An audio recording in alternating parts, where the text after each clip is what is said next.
Who is it who has never suffered any abuse in their life?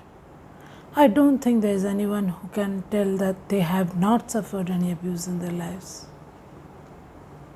Every one of us at some time in our lives have suffered abuse. And how do we do? How do we combat this abuse in our lives? First of all, you have to understand that abuse comes from many aspects of our lives. It may come from our parents in childhood. It may come from our parents in adulthood. It may come from our siblings. It may come from our friends. It may come from our partners. It may come from our spouses. It may come from any and everyone around us, even our bosses, our colleagues. Abuse can come from many people in various circumstances in our life. It may even come in kitty parties where you're being abused by your group. So abuse is not only physical abuse. Abuse has a wide variety. It may be mental abuse, it may be emotional abuse, it may be physical abuse, it may be financial abuse, it can be just harassment in your workplace by your bosses, which amounts to abuse. Anyone who has faced abuse, the first thing that I have realized when talking to them is they go into a victim mentality. See, it's poor me. Everyone is out to get me. Everyone is hitting at me. Everyone is belittling me, dominating me, degrading me, giving me pain, giving me harassment. Poor me. I am at so much great pain and I can do nothing to change my life. That is the easiest response that you get from people. It is very rarely that someone really stops to introspect and see why this abuse is in their life. And since most of you listening to me are very spiritual beings, I request you as a spiritual being to first of all see the abuse in the backdrop of karma. Anyone with whom we have an abusive relationship is a relationship which has come to us from our past life. It is a karmic account which we have to balance. Why? Because maybe in some past lives we have abused them. And this lifetime we have decided that we will suffer abuse at their hands so that the karma is balanced. In another way, it can be that we have suffered abuse many times in their hands, in many lifetimes, and this lifetime we have decided that we will break this cycle. That is abuse of past lives, which is carried forward.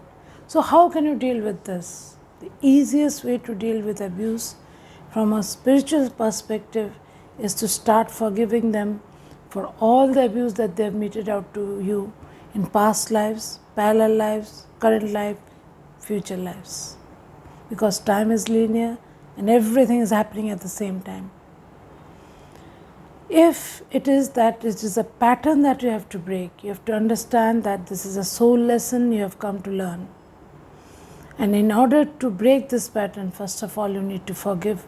And when you forgive, just don't forgive only.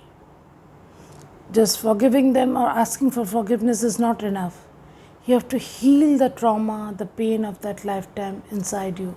So you have to send healing to that part of you who had suffered that abuse, who had suffered that pain, who had suffered that degradation, who had suffered the domination, who had been used, abused mentally, physically, emotionally. So send healing to that part of you that was traumatized. Take out that trauma from you. And then ask for those lifetimes to be released.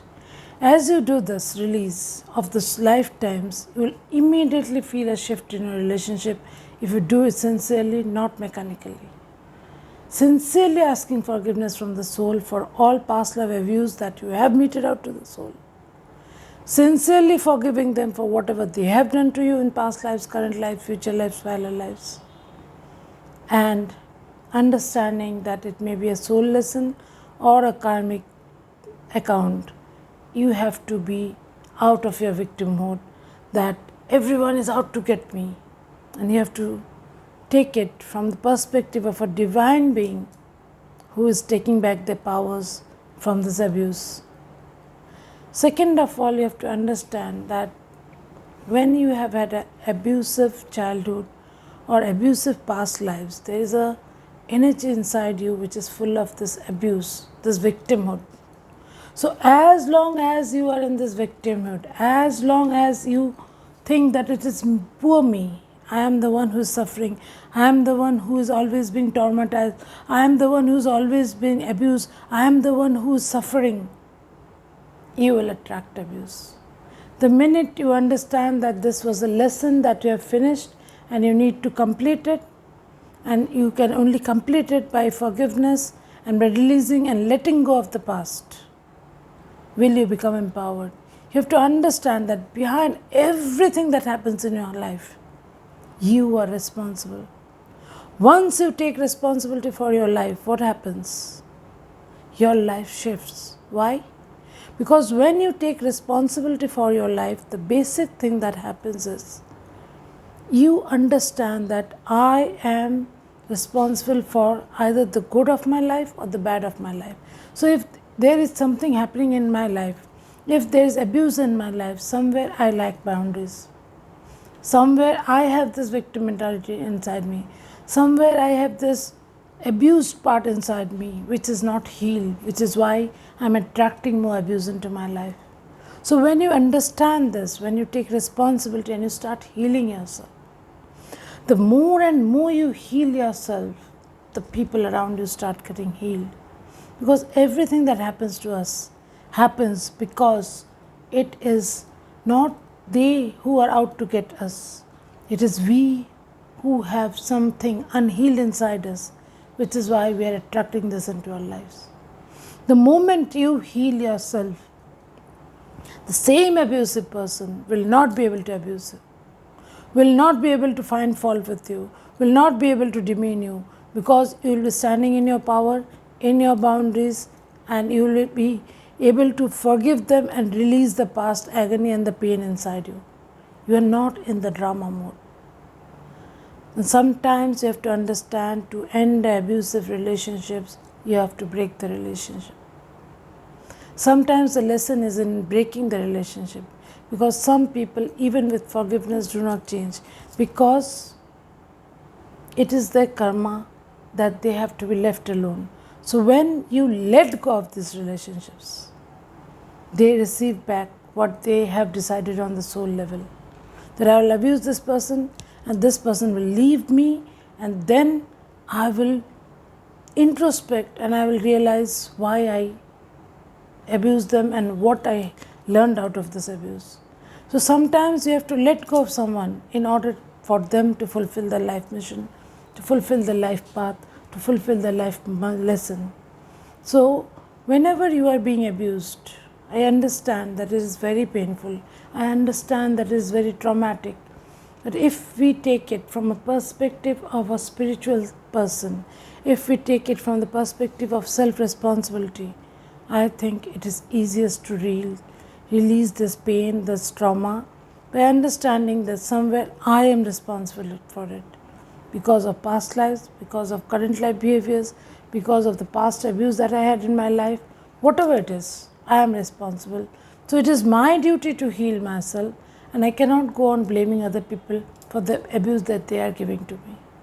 So when we see things from this perspective, even the most abusive relationship starts to shift, because we are no longer in the mode of blaming others.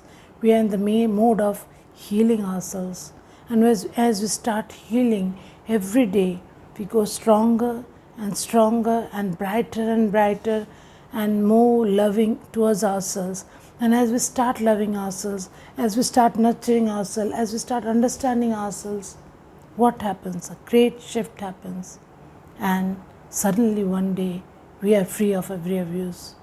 So wishing you all an abuse-free journey in this current life with lots of love and blessings. This is Shatarupa signing off for now. Thank you everyone for listening to me, for liking my videos, for subscribing my channel. and for sharing my videos. Thank you so much.